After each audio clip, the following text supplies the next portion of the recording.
ನಾನು ಸರಸ್ವತಿ ವಾಕ್ ಹೋಗ್ತಾ ಇದ್ದೀವಿ, ಅಂದರೆ ಆಚೆ ಎಲ್ಲಾದರೂ ಹೋಗ್ತಾ ಇರ್ತೀವಿ.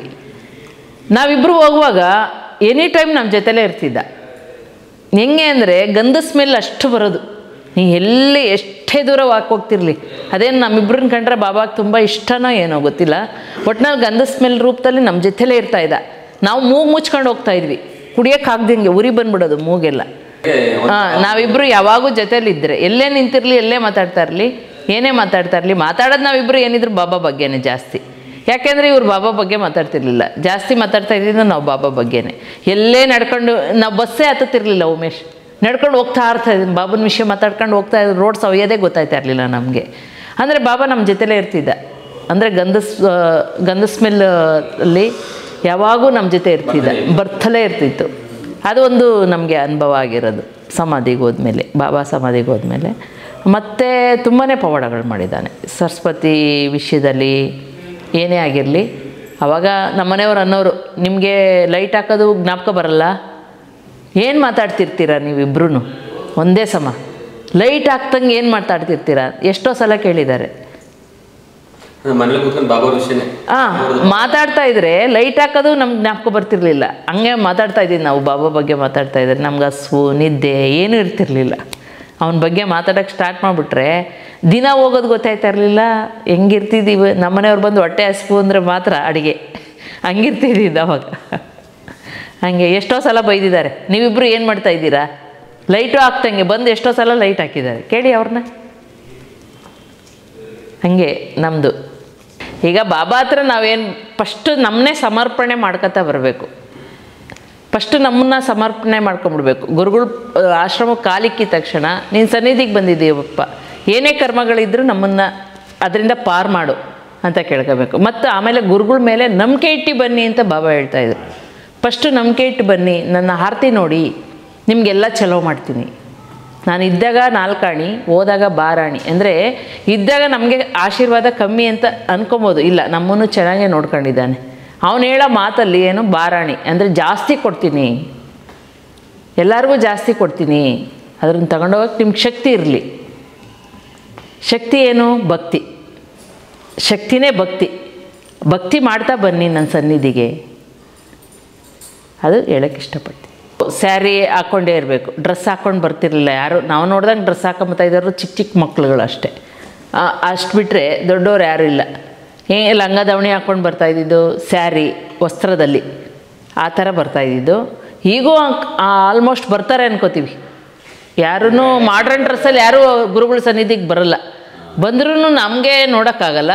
ಅಂದರೆ ಇವಾಗ ಮಂಜುನಾಥ್ ಮಿಸ್ಸಸ್ ಬರ್ತಾಯಿದ್ರು, ಲಾಯರ್ ಮಂಜುನಾಥ್, ಡ್ರೆಸ್ ಹಾಕೊಂಬತ್ತಾಯಿದ್ರು, ಅವ್ರಿಗೆ ಸ್ಯಾರಿ ಉಡೋಕ್ಕೆ ಬರ್ತಿರ್ಲಿಲ್ಲ. ಬಾಬಾ ಒಂದೇ ಮಾತು, ಸ್ಯಾರಿ ಉಟ್ಕೊಂಡು ಬರ್ತಾಯಿ ಅಂತ ಅದೊಂದು ಹೇಳ್ತಾಯಿದ್ರು. ಎಲ್ಲರಿಗೂ ಬಾಬಾ ಹೇಳ್ತಾ ಇದ್ದಿದ್ದು ಹಂಗೆ, ಸ್ಯಾರಿ ಉಟ್ಕೊಂಬತ್ತಾಯಿ ಅಂತ.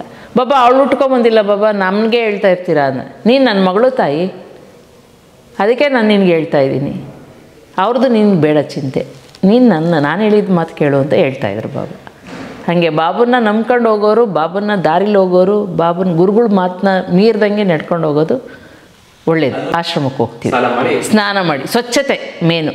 ಬಾಬಾ ಇವಾಗ ಯಾಕಪ್ಪ ಪಾದ ತೊಳ್ಕೊಬರ್ಬೇಕು, ನಾವು ಸ್ನಾನ ಮಾಡ್ಕೊಂಬಂದ್ಬಿಟ್ಟಿದ್ದೀವಿ, ಪಾದ ಯಾಕೆ ತೊಳಿಬೇಕು ಆಶ್ರಮಕ್ಕೆ? ನೀರು ಇಲ್ಲಪ್ಪ, ನೀವು ಆಚೆಯಿಂದ ಬಂದಿರ್ತೀರಲ್ಲ, ಬಾಬಾ ಹೇಳಿದ್ದು ಒಂದೇ, ಕಾಲು ತೊಳ್ಕೊಂಬರ್ಬೇಕು. ಹಾಗೆ ಕಾಲು ತೊಳೆದೇ ಬನ್ನಿ ಮೇಲೆ. ಯಾರ ಕೇಳಿದ್ರಂತೆ, ಬಾಬಾ ನಾವು ಸ್ನಾನ ಮಾಡಿ ಈಗ ಬಂದಿರೋದು ಬಾಬಾ, ನಾವು ಸ್ಲಿಪ್ಪರೇ ಹಾಕಿಲ್ಲ, ಹಂಗೆ ಬಂದಿದ್ದೀವಿ, ರೋಡಲ್ಲಿ ನಡ್ಕೊಂಡು ಬಂದಿದ್ದೀರಾ, ಆದರೂ ಕಾಲು ತೊಳಿಬೇಕು ಅಲ್ವಾ? ಯಾರು ಉಗುಳಿರ್ತಾರೋ ಏನೋ ಎತ್ತೋ. ಸ್ವಚ್ಛತೆಯಿಂದ ಆಶ್ರಮದೊಳಗೆ ಬನ್ನಿ. ಸ್ವಚ್ಛತೆ ಕಾಪಾಡಿದ್ಮೇಲೆ ನಿಮ್ಗೆ ಭಕ್ತಿ ಬಂದೇ ಬರುತ್ತಲ್ವಾ? ಮೇನ್ ನಿನ್ನಲ್ಲಿ ಸ್ವಚ್ಛತೆ ಇದ್ದರೆ ಭಕ್ತಿ ಅದಷ್ಟು ಕದೇ ಬರುತ್ತಂತೆ. ಗುರುಗಳು ಕೊಡಬೇಕಾಗಿಲ್ಲ, ನೀನು ಭಕ್ತಿ ಮಾಡಿದ್ರೆ ಅವ್ನು ಬರ್ತಾನೆ.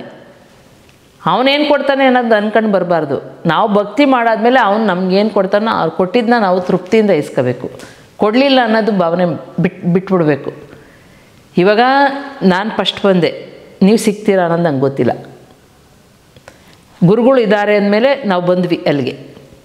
ಅಲ್ಲಿ ಬಂದು ನಾವು ಗುರುಗಳ್ನಷ್ಟೇ ನೋಡಬೇಕು, ಸುತ್ತಮುತ್ತ ನೋಡಬಾರ್ದು. ಅದೊಂದು ಮೇನು. ಗುರುಗಳ್ನಷ್ಟೇ ನೋಡಿದಾಗ ಅವನು ಎಷ್ಟೇ ದೂರ ಇದ್ದರೂ ಕಾಣಿಸ್ತಾನಂತೆ. ನಾವು ಆ ಸುತ್ತಮುತ್ತ ಜನ ಏನು ಮಾಡ್ತಾಯಿದ್ದಾರೆ, ಇಲ್ಲೇನು ಕಳ್ತನ ಆಯ್ತಾ ಇದೆ, ಅವೆಲ್ಲ ಗಮನಿಸೋಕ್ಕೆ ಹೋಗ್ಬಾರ್ದಂತೆ. ಇವಾಗ ಯಾವುದೇ ಒಂದು ದೇವಸ್ಥಾನಕ್ಕೆ ಹೋಗಲಿ, ದೇವ್ರನ್ನೇ ನೋಡ್ತೀವಿ, ದೇವ್ರು ನೋಡ್ತಿದ್ರೆ ನಮ್ಗೆ ಬೇಜಾರಾಗುತ್ತೆ. ಎಷ್ಟೇ ಕಷ್ಟ ಆದರೂ ದೇವ್ರು ನೋಡ್ಕೊಂಬತ್ತೀವಿ. ಹಾಗೆ ಗುರುಗಳ ಸನ್ನಿಧಿಗೆ ಹೋಯ್ತಾ ಗುರುಗಳ್ನಷ್ಟೇ ನೋಡಬೇಕಂತೆ. ಆವಾಗ ಗುರುಗಳು ಏನು ಅಂತ ಗೊತ್ತಾಯ್ತದೆ. ಅದು ಬಿಟ್ಬಿಟ್ಟು ನಾವು ಬೇರೆ ಕಡೆ ಗಮನ ಹರಿಸ್ತಾ ಇದ್ದರೆ ಅವ್ನು ಕೊಡೋ ಟೈಮ್ನ ಅವನು ನಮಗೆ ಭಾಳ ಆಶೀರ್ವಾದ ನಾವು ಕಳ್ಕೊಂಬಿಡ್ತೀವಿ.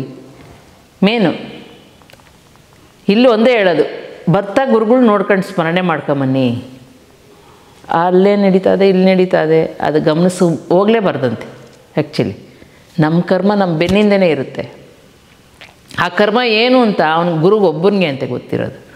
ಯಾವುದೋ ಪೂರ್ವ ಜನ್ಮದ ಪುಣ್ಯ, ನಮಗೆ ಎಷ್ಟೋ ಜನ್ಮದ ಪುಣ್ಯನೋ ಏನೋ ಇಂಥ ಗುರು ಸಿಕ್ಕಿದ್ದಾನೆ.